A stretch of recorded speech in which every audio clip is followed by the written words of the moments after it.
আমরা 1857 সিপাহী বিদ্রোহ পড়েছি এবং 1857 সিপাহী বিদ্রোহ পড়ার পর এখন আমরা যে জিনিসটা দেখব সেটা হচ্ছে এর আউটকাম কী আসে, এর ফলে ইস্ট ইন্ডিয়া কোম্পানি বা ব্রিটিশ গভর্নমেন্টের মধ্যে কী চেঞ্জ আসে, সেই জিনিসটা আজকে আমরা করব।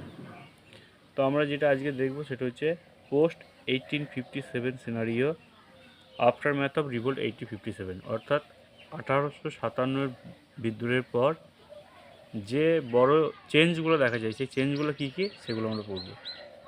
তো প্রথমেই আমরা দেখতে পাচ্ছি এখানে the act of better government of India. তো প্রথমেই 1857 সিপাহী বিদ্রোহের পর ইস্ট ইন্ডিয়া কোম্পানির কাছ থেকে ক্ষমতা চলে যায় ব্রিটিশের হাতে, রানী এলিজাবেথের হাতে। রানী এলিজাবেথের হাতে যেই ক্ষমতা চলে যায় তখন তিনি একটা বেটার গভর্নমেন্ট বা গুড গভর্নমেন্ট আইন পাস করে, সেটা হচ্ছে 1858 গুড গভর্নমেন্ট অ্যাক্ট। এবার এখানে কি হয়, even before the revolt could be suppressed fully, the parliament on 2nd August 1858 past act of better government of India. মানে বিদ্রোহকে ভালোভাবে দমন করা গেলেও কিন্তু ব্রিটিশ পার্লামেন্টে একটা গুড গভর্নমেন্ট অ্যাক্ট পাস হয়, মানে যেখানে ব্রিটিশরা বলতে চাইছে যে আমরা ইন্ডিয়ার ডেভেলপমেন্টের জন্য কাজ করবো, এবার ভারতকে আরও ডেভেলপ করার পিছনে আমরা গুড গভর্নমেন্ট, একটা ভালো গভর্নমেন্ট হয়ে থাকবো, এই জিনিসটা বলতে চাই। তো সেখানে কি হয়, India was govern by the name of the crown, মানে যেটা হচ্ছে ভারত এবার থেকে ইস্ট ইন্ডিয়া কোম্পানির অধীনে থাকবে না, ভারত এবার ক্রাউনের অধীনে থাকবে, অর্থাৎ এলিজাবেথের অধীনে থাকবে এবং সেখানে সেই ক্রাউন রুল করবে। এবার কীভাবে রুল করবে যদি আমরা দেখি, তো এইখানে আছে ব্রিটেনের রানী এলিজাবেথ আর এটা হচ্ছে ইন্ডিয়া। এতদিন পর্যন্ত ইস্ট ইন্ডিয়া কোম্পানির একজন গভর্নর মাথার উপর বসেছিল ইন্ডিয়ার, সে গভর্ন করছিল। এবার কি করে, ইস্ট ইন্ডিয়া কোম্পানি একজন সেক্রেটারি অফ দ্য স্টেটকে নিয়োগ করে। সেই সেক্রেটারি অফ দ্য স্টেট কার সঙ্গে কমিউনিকেট করবে, এইখানে গভর্নর জেনারেল আর গভর্নর জেনারেল নেই, সে হয়ে গেছে এবার ভাইসরয়। তো এবার ইন্ডিয়ার মাথার উপরে যে বসে থাকবে সে হচ্ছে ভাইসরয়। ভাইসরয় কমিউনিকেট করবে সেক্রেটারি অফ দ্য স্টেটের সঙ্গে, আর সেক্রেটারি অফ দ্য স্টেট রানী এলিজাবেথের আন্ডারে থাকে। তো এই জিনিসটাই আমরা এখানে দেখছি। তো এখানে কী পাবো, এখানে যে it was to be govern by and the name of the crown through a secretary of the state, a council of 15 member, মানে সেক্রেটারি অফ দ্য স্টেটের সঙ্গে আন্ডারে থাকবে। যেমন দেখবো আমরা পরে যখন পড়বো মরলে মিন্টো রিফর্ম পড়বো, তো এই যে লেখা আছে না মরলে মিন্টো রিফর্ম, তো এই মরলে হচ্ছে সেক্রেটারি অফ দ্য স্টেট আর যে মিন্ট হচ্ছে ভাইসরয়, তো যে সেক্রেটারি অফ দ্য স্টেট থাকবে সেই সেক্রেটারি অফ দ্য স্টেট সে হচ্ছে মরলে, যে রানী এলিজাবেথের আন্ডারে থাকবে, আর একজন হচ্ছে মিন্টো যে হচ্ছে ভাইসরয়, যে ইন্ডিয়াতে গভর্নর জেনারেল হিসেবে ছিল তাকে ভাইসরয় করে দিয়েছে, তার তত্ত্বাবধানে সে কাজ করবে। তো এখানে এটা খুব গুরুত্বপূর্ণ। তো এর ফলে কি হয়, রানী এলিজাবেথ একটি প্রোক্লামেশন জারি করে, যেটা খুব গুরুত্বপূর্ণ। পরীক্ষাতে এটাতে অনেকবার প্রশ্ন এসেছে যে রানী এলিজাবেথের প্রোক্লামেশন কী। কুইন্স প্রোক্লামেশন 1858, অর্থাৎ 1858 খ্রিস্টাব্দে রানী এলিজাবেথ একটি প্রোক্লামেশন জারি করে।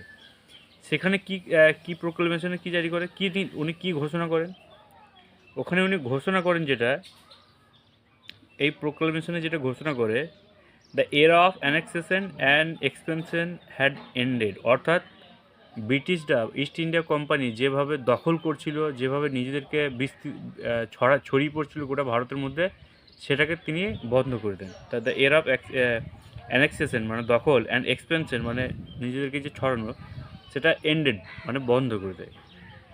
দ্বিতীয় কী করে, the Indian state were henceforth to recognise the paramountcy of the British crown, মানে ভারতীয় রাজ্যগুলা বা পুরো ভারতবর্ষ সেটা ক্রাউন অর্থাৎ রানীর আন্ডারে চলে যায়, যেখানে প্যারামাউন্সি অফ ব্রিটিশ ক্রাউন মানে ব্রিটিশ যে রাজব্যবস্থা তার আন্ডারে ভারত চলে আসে, ইস্ট ইন্ডিয়া কোম্পানির হাতে আর থাকে না। The people of India were promised freedom of religion, মানে ভারতীয় নাগরিকদেরকে ধর্মীয় স্বাধীনতা দেওয়া হলো। কীরকম ধর্মীয় স্বাধীনতা? যেমন ভারতের কোনো ধর্মীয় বিষয়ে ব্রিটিশ ক্রাউন কখনো হস্তক্ষেপ করবে না। যেমন সতীদাহ প্রথা চলছিল, সতীদাহ প্রথার বিরুদ্ধে ব্রিটিশরা স্টেপ নিয়েছিল। মানে কিছু ভারতীয়দের অনুপ্রেরণায় ব্রিটিশরা আইন গঠন করেছিল, বিধবা বিবাহ, বাল্যবিবাহ, সতীদাহ প্রথা, গঙ্গাসাগরে সন্তান বিসর্জন, এই সমস্ত কোনো রিলিজিয়াস ম্যাটারে ইন্টারফেয়ার করবে না এটা। আর একটা হচ্ছে equal and impartial protection under law of Indian besides equal opportunity in government service irrespective of race or creed. অর্থাৎ সরকারি যে চাকরি, সরকারি যে গভর্নমেন্ট চাকরি, সেই সমস্ততে সবাইকে ইকুয়ালি ট্রিট করাবে। মানে যে যার যোগ্যতা থাকবে সে সেই যোগ্যতাতে পাবে। সে ইন্ডিয়ান বলে তার সঙ্গে যে ডিসক্রিমিনেট করা হচ্ছিলো সেটা হবে না, সবাইকে সমানভাবে সুযোগ দেবে। তো এই চারটে জিনিস কুইন জারি করে। আর এটা থেকে প্রশ্ন আসে পরীক্ষাতে, প্রিলিমসে কোয়েশ্চেন আসে। প্রিলিমসে সাধারণত কোয়েশ্চেন আসে কত সালে প্রোক্লেমেশনটা জারি হয়, সেটা হচ্ছে 1858। আর মেন্সে কোয়েশ্চেন আসে সাধারণত এই প্রোক্লেমেশন কী বলেছিল এটা। তো আর কি হয়, ইন্ডিয়ান আর্মিতে একটা বড় চেঞ্জ আসে 1857। Aftermath of revolt of 1857, reorganisation of Indian আর্মিকে নতুন করে অর্গানাইজ করা হয়। কী করা হয় ওখানে?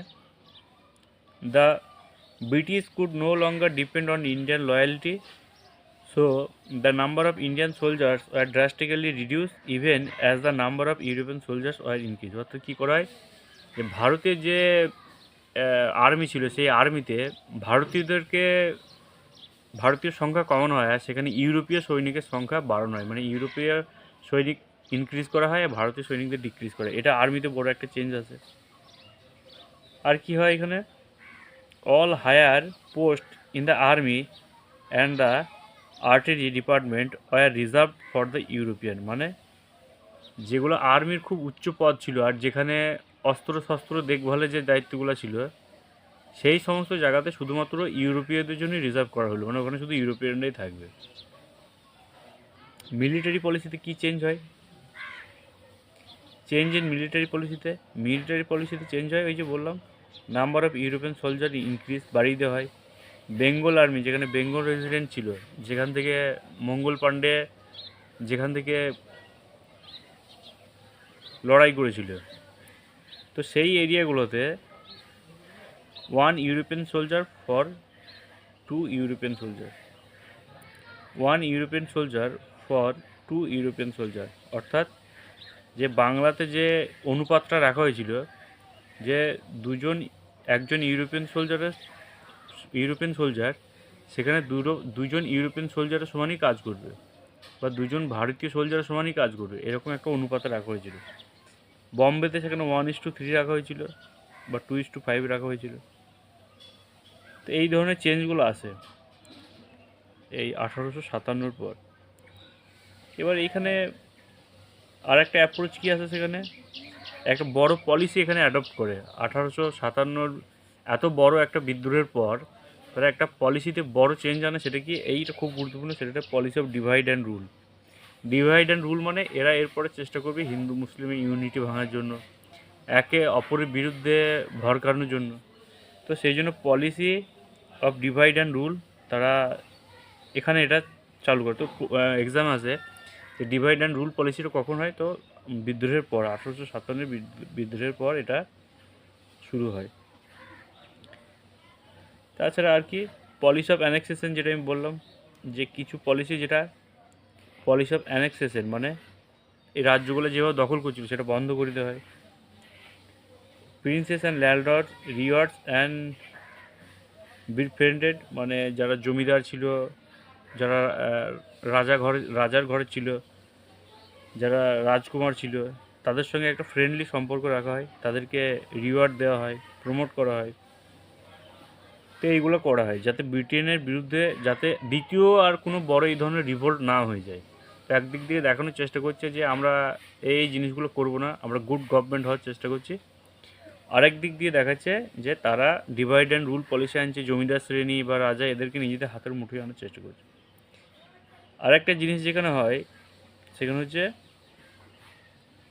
Indian civil service act pass হয়। 1861-এ 1861-তে Indian civil service act pass হয়, যে পরীক্ষা কিনা লন্ডনে আগে দিতে যেতে হতো এই পরীক্ষা। তো এই সিভিল সার্ভিস পরীক্ষাতে ট্রান্সপারেন্সি আনা হয়, মানে কি, মানে আগে ইন্ডিয়ানদের সঙ্গে ডিসক্রিমিনেট করা হতো, সেখানে একটা ট্রান্সপারেন্সি আনা হয় যে মেরিটের বেসিসে নেওয়া হবে, যে ডিজার্ভ করে তাকেই মানে এই পোস্ট দেওয়া হবে। তো ইন্ডিয়ান কাউন্সিল অ্যাক্ট এটা পাস হয় 1861-তে। টাইমটা গুরুত্বপূর্ণ, এটা গুরুত্বপূর্ণ যে কোথায় হতো পরীক্ষাটা, লন্ডনে দিতে যেতে হতো। তারপরে একটা জিনিস হয়, সেটা হচ্ছে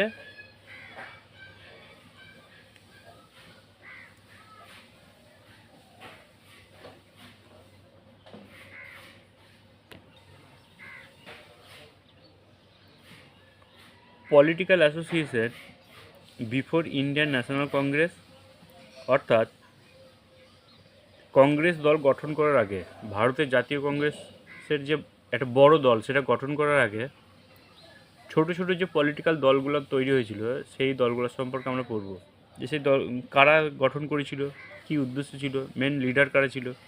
সেই ছোটো ছোটো যে দলগুলো গঠন হয়ে গিয়েছিলো সেগুলো সম্পর্কেও পড়ব। তা প্রথম হচ্ছে rise of early nationalism, factor responsible, মানে কী কারণ ছিল যার জন্য এই ছোটো ছোটো দলগুলো গঠন হয়। তো প্রথম হচ্ছে এক্সপ্লয়টেশন আন্ডার ব্রিটিশ রুল, ব্রিটিশরা যেভাবে অত্যাচার করছিল, ব্রিটিশরা যেভাবে এক্সপ্লয়েট করছিল, ভারতকে যেভাবে লুট করছিল, সেই সমস্তের বিরুদ্ধে ছোটো ছোটো দল কিছু গড়ে উঠেছিল। যেমন ন্যাশনালিস্ট লিডার লাইক দাদাভাই নওরোজি, বিরাট শিক্ষিত মানুষ। তিনি বলেছিলেন যে ভারতের যে ইকোনমি সেখানে কীভাবে ড্রেন্ড হয়ে ভারতের ইকোনমিকে কীভাবে ভেঙে ব্রিটিশরা সেটা লুট করে তাদের নিজেদের দেশে নিয়ে যাচ্ছে। ভারতকে শুধুমাত্র কাঁচামাল রপ্তানির হিসাবে ব্যবহার করা হচ্ছে, তো দেশ হিসাবে ব্যবহার করা হচ্ছে, আর তাদেরকে কীভাবে লুট করে নিজেদের দেশে নিয়ে যাচ্ছে সেই জিনিসটা প্রথম যিনি বলেছে দাদাভাই নওরোজি। তো দাদাভাই নওরোজির মতো যারা শিক্ষিত মানুষ ছিল তারা এই জিনিসটাকে চোখে আঙুল দিয়ে মানুষের সামনে তুলে আনার চেষ্টা করছিল।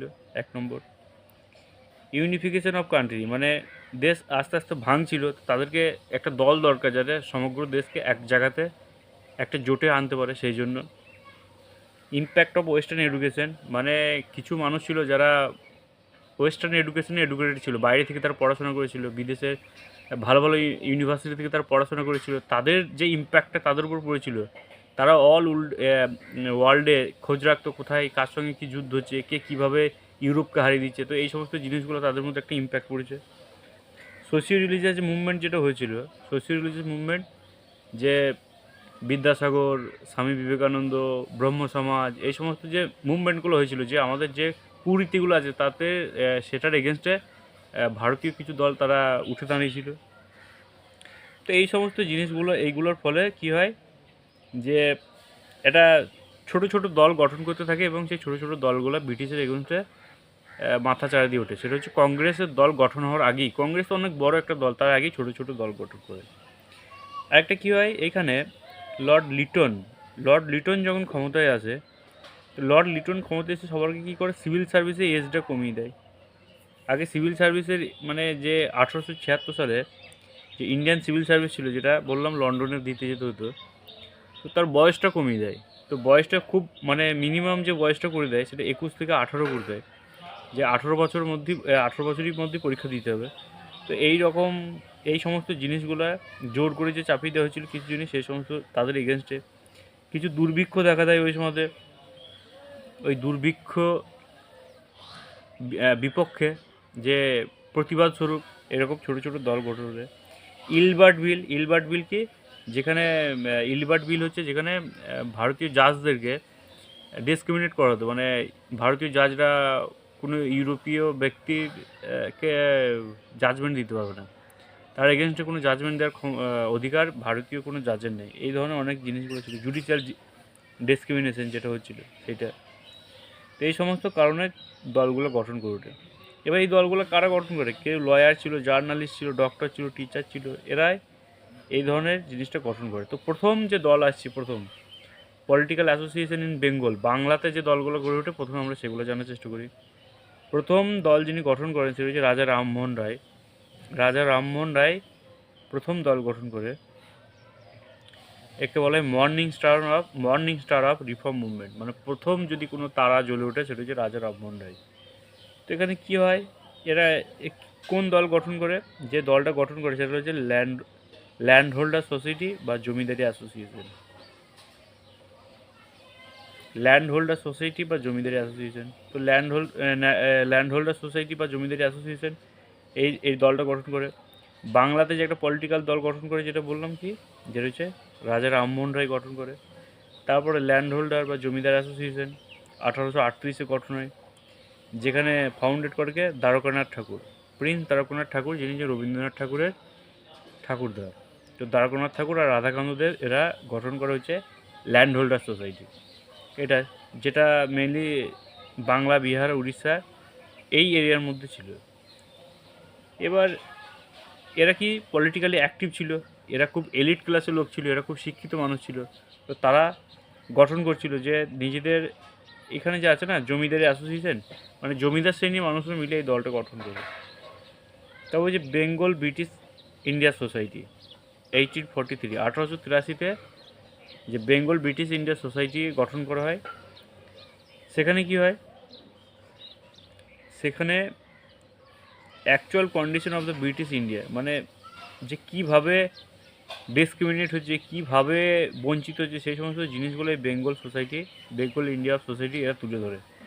তারা তাদের লেখার মাধ্যমে, তারা বিভিন্ন পত্রিকায় লিখে এই ধরনের জিনিসগুলো তারা করতে থাকে। পরবর্তীকালে ওই যে ল্যান্ড হোল্ডার সোসাইটি বা জমিদার শ্রেণী সোসাইটি আর এই যে ব্রিটিশ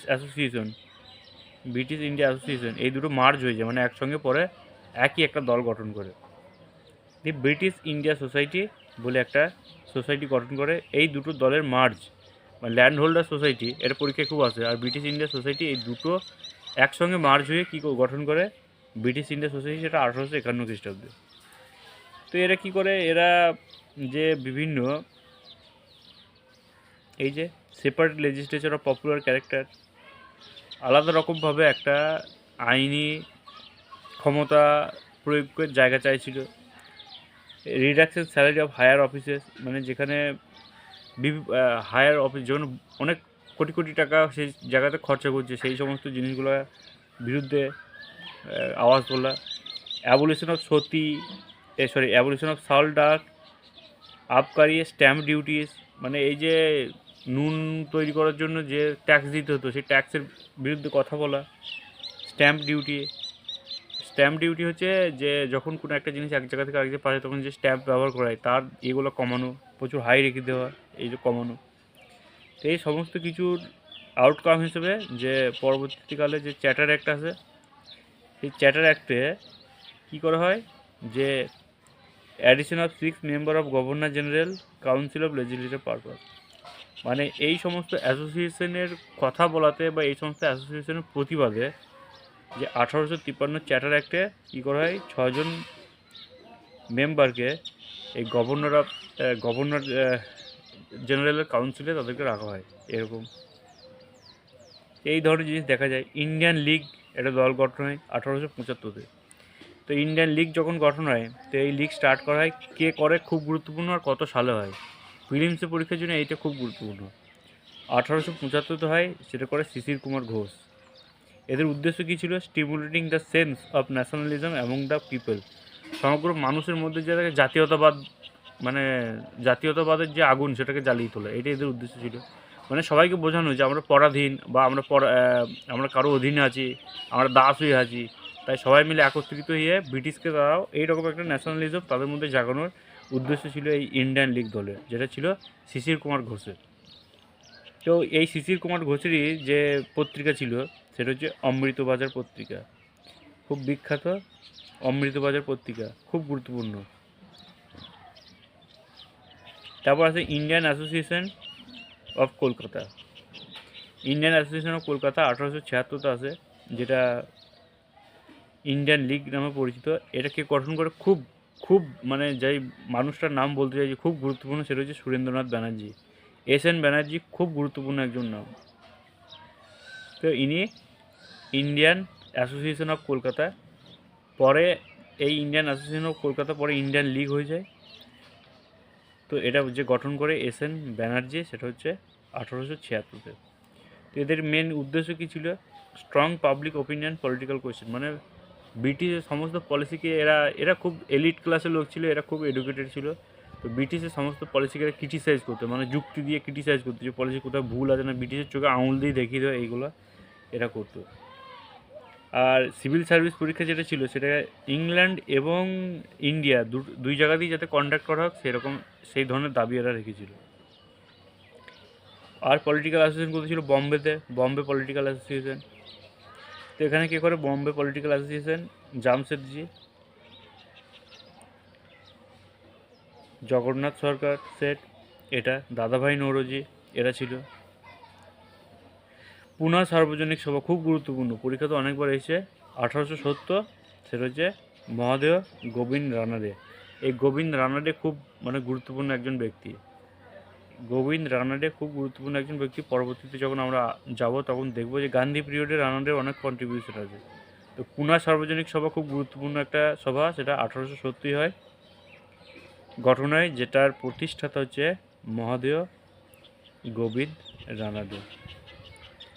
তো এই সময় এরা কী করে ভার্নাকুলার প্রেস অ্যাক্ট, এটা এগেনস্টে এরা মানে আওয়াজ দেয়। কীরকম? ব্রিটিশরা এক ধরনের আইন আনছিল, সেটার নাম হচ্ছে vernacular press act. Vernacular press act ওরা কী করছিল? ওরা করছিল যে দেশীয় ভাষায় কোনো নিউজ পেপার পাবলিশ করা যাবে না, কেননা ব্রিটিশ জানে দেশীয় ভাষায় যদি নিউজ পেপার পাবলিশ হয় তাহলে পরে আমাদের মুখোশ দেশীয় মানুষকে তাদের ভাষায় যদি বোঝাইতে পারে তাহলে পরে আবার বিদ্রোহ হয়ে যেতে পারে। সেই জন্য তারা ভার্নাকুলার প্রেস অ্যাক্ট চালু করে। আর এটার বিরুদ্ধে ভার্নাকুলার প্রেস অ্যাক্ট মানে দেশীয় ভাষায় কোনো নিউজ পেপার বের করা যাবে না, ইংরেজিতে বের করতে হবে। এইটার বিরুদ্ধে যারা কথা বলে এই পুনা সার্বজনিক সভা, এইটা হয়। তারপরে পলিটিক্যাল অ্যাসোসিয়েশন ইন বম্বে, বম্বেতে আরও যে পলিটিক্যাল অ্যাসোসিয়েশন দেখতে পাওয়া যায় সেটা হচ্ছে বদরুদ্দিন তৈয়বজির Bombay presidency association. Badruddin Tyabji, Feroze Shah Mehta, K T Telang, এটা খুব গুরুত্বপূর্ণ নাম। যখন কংগ্রেস পড়ব তখন দেখবো এই নামগুলো কেন গুরুত্বপূর্ণ। তো বম্বে পলিটিক্যাল অ্যাসোসিয়েশন এর সঙ্গে যুক্তকে 1885 খ্রিস্টাব্দ, এটা গুরুত্বপূর্ণ। বদরুদ্দিন তৈয়বজি গুরুত্বপূর্ণ, ফিরোজ শাহ মেহতা গুরুত্বপূর্ণ, কেটি তালাং গুরুত্বপূর্ণ, এগুলো গুরুত্বপূর্ণ।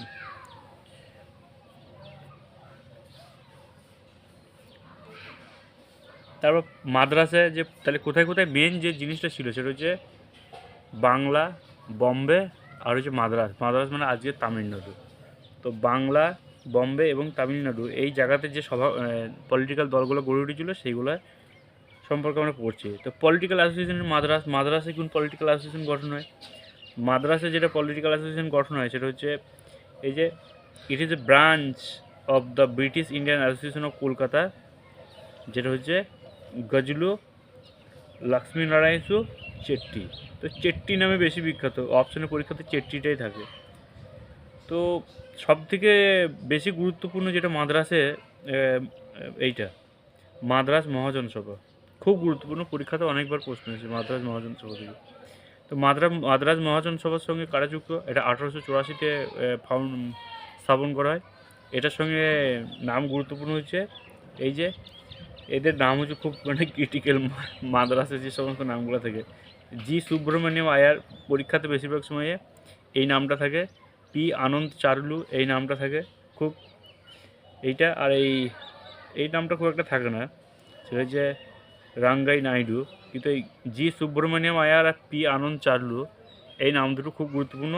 সুব্রমণ্যম আয়ারকে আমরা পরবর্তীকালে দেখব যে উনি নাইট উপাধি বা স্যার উপাধি ত্যাগ করে দেয় যখন হোম রুল মুভমেন্ট যখন পড়বো। হোম রুল মুভমেন্টে যখন থিওসফিক্যাল সোসাইটির মেম্বার অ্যানি বেসেন্টকে যখন গ্রেপ্তার করা হবে তখন উনি নাইট উপাধি ত্যাগ করবে। আর একজন নাইট উপাধি ত্যাগ করে সেটা হচ্ছে রবীন্দ্রনাথ ঠাকুর, জালিয়ানওয়ালাবাগের হত্যাকাণ্ডের প্রতিবাদে।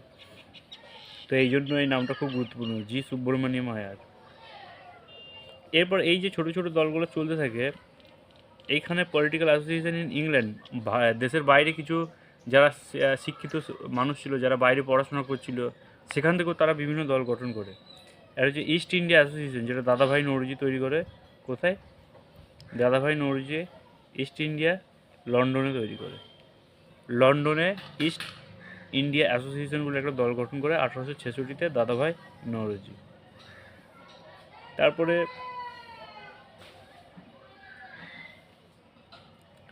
তো এই যে দলগুলো ছিল, এগুলো ছোট ছোট দল, আরও কিছু দু একটা ছোট ছোট দল আছে যেগুলো আমরা পড়ব। লালা হরদয়ালের একটা দল, সেগুলো পরে আসবে। কিন্তু এরপরে যে দলটা গঠন হবে বড়, সেটা হচ্ছে 1885 খ্রিস্টাব্দে একটা অনেক বড় দল গঠন হবে, সেটা হচ্ছে ভারতীয় জাতীয় কংগ্রেস। তো আমরা এর পরের লেকচারে পড়ব ভারতীয় জাতীয় কংগ্রেস কীভাবে প্রতিষ্ঠা হয়, সেখানে কতজন মেম্বারকে নিয়ে জাতীয় কংগ্রেস প্রতিষ্ঠা হয়, জাতীয় কংগ্রেস কীভাবে আস্তে আস্তে এগোতে থাকে আর কীভাবে এরা ব্রিটিশের সঙ্গে কমিউনিকেট করতে থাকে, সেই জিনিসগুলো পড়ব। আর পাশাপাশি আরও কিছু দল বিদেশে গঠন হবে, কিছু ভারতে আরও আক্রমণকারী দল গঠন হবে, যুগান্তর দল গঠন হবে, এই ধরনের অনুশীলন সমিতি, এগুলো তখন আমরা পড়তে থাকবো। এরপর আমরা যেটা পড়বো ভারতীয় জাতীয় কংগ্রেস, ইন্ডিয়ান ন্যাশনাল কংগ্রেস পড়তে থাকবো, কীভাবে গঠন হয়, কোথায় হয়। তার আগে যে ছোটো ছোটো দলগুলো গঠন হয়েছিল সেগুলো সম্পর্কে আমরা আজকে পড়লাম। তো আজকে এই পর্যন্তই থাক, বাকিটা পরবর্তী ভিডিওতে দেখব।